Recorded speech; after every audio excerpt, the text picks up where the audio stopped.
दिल्ली में कूड़े के बढ़ते ढेर और अवैध पार्किंग को लेकर एमसीडी ने अब सख्त रुख अपनाते हुए संकेत दिया है। दरअसल नॉर्थ ईस्ट दिल्ली जोन की बैठक में पार्षदों ने इलाके में जमा कूड़े और सफाई व्यवस्था का मुद्दा जोरों शोरों से उठाया। वहीं यहां पर अधिकारियों को कूड़ा उठाने और उसके निस्तारण में किसी भी तरह की लापरवाही न बरतने के निर्देश दिए गए हैं। वहीं सड़क और सार्वजनिक जगहों पर कब्जा कर चलाई जा रही अवैध पार्किंग के नियमों के खिलाफ भी जल्द कार्रवाई कर सकता है।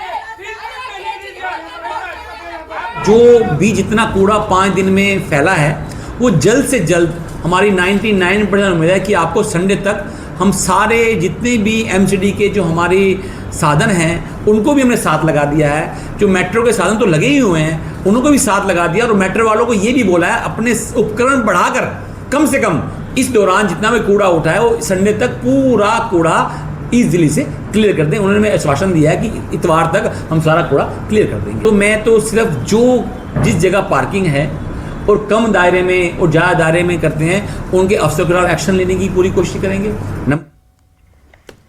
राहुल गांधी के धरने पर वीरेंद्र सचदेवा का बयान सामने आ गया है। वीरेंद्र सचदेवा ने कहा है कि राहुल का धरना मदारी और बंदर के खेल जैसा है, भारतीय राजनीति का दुर्भाग्यपूर्ण विषय है, ऐसा सचदेवा ने कहा है।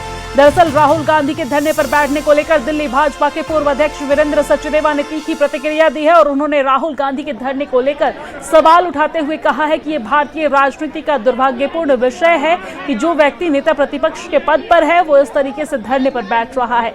उन्होंने राहुल गांधी पर तंज कसते हुए कहा है कि बचपन में दिल्ली की सड़कों पर मदारी को बंदर का खेल दिखाते हुए देखा जाता था और अब उसे देखने के लिए लोग जमा हो जाते थे।